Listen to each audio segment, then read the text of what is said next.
अश्विनी, तुमच्या माझ्या अर्थात आपल्या सगळ्यांच्याच आवडत्या मराठवाडा किचन या YouTube चॅनलमध्ये तुमचं मनापासून स्वागत आहे। सध्या उन्हाळा चालू झालेला आहे आणि उन्हाळी कामं सुद्धा आपली सुरू झालेली आहेत। तर यामध्ये सगळ्यांच्या आवडीचा पदार्थ तो म्हणजे चिप्स। पण हे चिप्स बनवत असताना फार जर आपल्याला काय होतं, चिप्स वाळल्यानंतर ते पांढरे पडत नाहीत, काळपटपणा येतो किंवा मग तळल्यानंतर खुसखुशीत बनत नाही। मग ही उन्हाळी कामं तर आपल्याला वर्षभर स्टोर करून ठेवावी लागतात। मग जर आपण व्यवस्थित बनवली तर ती वर्षभर सुद्धा व्यवस्थित राहतात। तर अशासाठीच मी तुमच्याबरोबरची चिप्स कसे बनवायचे अगदी सोप्या पद्धतीने पांढरे शुभ्र आणि खुसखुशीत हा व्हिडिओ शेअर केलेला आहे। यासाठी तुम्हाला आपल्या चॅनलला सबस्क्राइब करावं लागेल। बेल आयकॉन प्रेस केल्यानंतर तुमच्यापर्यंत आपल्या मराठवाडा किचन मध्ये ज्या रोज नवनवीन पारंपरिक आणि उन्हाळी वाळवण रेसिपीज म्हणजे बनतायत त्या पोहोचतील आणि तुम्ही सुद्धा घरी बसून त्याचा आस्वाद घेऊ शकताय। आता चिप्स बनवण्यासाठी सगळ्यात अगोदर आपल्याला लागतात ते म्हणजे बटाटे। तर इथे बघा मी बटाटे घेतलेले आहेत 5 किलो। आज तुमच्याबरोबर मी 5 किलो बटाट्याचे चिप्स कसे बनवायचे ते व्हिडिओ शेअर करणार आहे।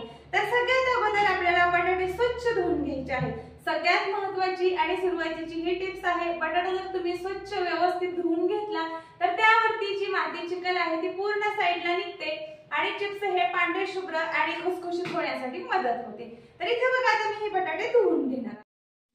आता इथे बघा या पद्धतीने 1 2 ते 3 पाण्याने व्यवस्थित मी नळाखाली पाटी ठेवलेली आहे आणि त्यामध्ये पूर्ण आपले बटाटे सगळे टाकून घेतलेले आहेत। जे तुमचं भांडं जर छोटं असेल तर 2 बॅचेस मध्ये हे धुवून घ्या व्यवस्थित, पण भरपूर पाण्याने असे बटाटे धुवून घ्या। त्यामुळे जी वरती धूळ घाण चिकल माती असते ती पूर्ण साईडला निघते आणि पांढरे शुभ्र बटाटे होण्यासाठी आपल्याला मदत होते। तर इथे बघा 4 पाण्याने मी व्यवस्थित असे बटाटे धुवून घेतलेले आहेत। हे बटाटे तुम्ही अर्धा तास तरी कमीत कमी पाण्यात भिजत ठेवा, त्यामुळे लवकर त्यावरची घाण निघेल आणि बटाटा पांढरा शुभ्र तयार होईल। तर इथे पूर्ण आता बटाटे माझे धुवून तयार झालेले आहेत। तर आता आपण या खिसणीने खिसून घेणार आहोत। तुम्ही पाहू शकता इथे मी 1 बटाटा घेतलेला आहे। या पद्धतीने आता आपण चिप्स बनवून घेणार आहोत। खाली पाणी घ्यायचं एखाद्या डिश मध्ये, त्यामुळे काय होतं चिप्स काळे पडत नाहीत आणि पटपट पण खिसले जातात आणि आपल्याला इतर दुसरं भांडं सुद्धा लगेच चिप्स टाकण्यासाठी वापरण्याची काहीही आवश्यकता भासत नाही। तर या पद्धतीने पूर्ण मी चिप्स परत एकदा 1 2 ते 3 पाण्याने धुवून घेतलेले आहेत आणि तोपर्यंत इथं आपण पाणी सुद्धा उकळण्यासाठी ठेवलेलं आहे। आता पाण्याला आपल्याला भरपूर अशी उकळी घ्यायची आणि चिप्स म्हणजे शिजवत असताना किंवा वाफलून घेत असताना भरपूर पाण्यामध्ये वाफलून घ्यायचे।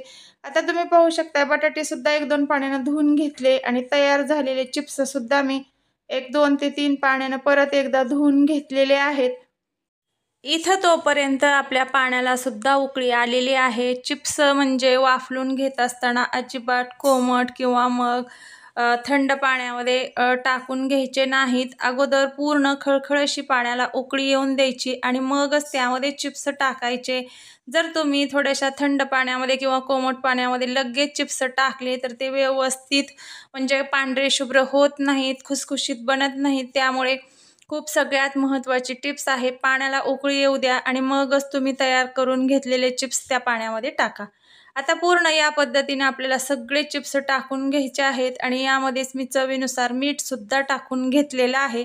आता पूर्ण आपल्याला सगळे चिप्स यामध्ये टाकल्यानंतर हलवून घ्यायचं आहे व्यवस्थित। 5 मिनिट याला व्यवस्थित हलवून घ्या आणि वरती एक झाकणी ठेवून 10 मिनिट व्यवस्थित याला मी शिजवून घेतलेलं आहे। आणि आता या पद्धतीने एका डिश मध्ये पूर्ण पाणी नितळून आपल्याला हे चिप्स एखाद्या मोठ्या म्हणजे पाटीमध्ये किंवा पातेल्यामध्ये काढून घ्या, म्हणजे तुम्हाला वाळू घालवत असताना सोयीचं ठरेल। तर इथे बघा मी एक प्लास्टिकचा कागद घेतलेला आहे आणि यावरती या पद्धतीने पूर्ण आता चिप्स मी वाळून घेणार आहे। सुरुवातीला मी थोड्या वेळ फॅनच्या खाली ठेवले होते आणि नंतर वाळवण्यासाठी गच्चीवरती किंवा मग तुम्ही बाल्कनीमध्ये सुद्धा उन्हामध्ये ठेवू शकता। 1 2 ते 3 दिवस व्यवस्थित असे हे चिप्स आपल्याला कडकडीत वाळून घ्यायचे आहेत। सुरुवातीला तुम्ही फॅनच्या खाली ठेवले तरी चालतील। इथे बघा अगदी पांढरे शुभ्र असे चिप्स आपले तयार झालेले आहेत। चिप्स बनवत असताना मोठा बटाटा वापरायचा, त्यामुळे चिप्स सुद्धा बघा अगदी मोठे असे बनतात। तुम्हाला ही चिप्स बनवण्याची अतिशय सोपी पद्धत आहे, नक्की ट्राय करा आणि तुम्ही चिप्स बनवल्यानंतर आपल्या मराठवाडा किचनला कमेंट करून सांगायला विसरू नका। की तुमचे सुद्धा चिप्स मराठवाडा किचनच्या पद्धतीने तितकेच खुसखुशीत आणि कुरकुरीत झालेले आहेत का? आता हे चिप्स मी 1-2 ते 3 दिवस उन्हात वाळून घेणार आहे। तर इथे बघा अगदी कडकडीत असे आपले चिप्स उन्हामध्ये मी वाळून घेतलेले आहेत आणि तुम्हाला तळून सुद्धा दाखवते की किती पांढरे शुभ्र आणि खुसखुशीत बनलेले आहेत। तर इथे मी गॅसवरती एक कढई ठेवलेली आहे आणि त्यामध्ये थोडंसं तेल टाकून या पद्धतीने तळून घेतलेले आहेत चिप्स। तुम्ही पाहू शकता याला कलर सुद्धा अतिशय पांढरा शुभ्र असा आले। चिप्स तर इथे मी तळून घेतलेले आहेत, तर अगदी दुप्पट फुललेले आहेत आणि पाहू शकताय पांढरे शुभ्र सुद्धा झालेले आहेत। तर नक्की या पद्धतीने ट्राय करा आणि आपल्या मराठवाडा किचनला कमेंट करून सांगा या उन्हाळ्यात तुमचे सुद्धा चिप्स तितकेच पांढरे शुभ्र खुसखुशीत झालेली आहेत का?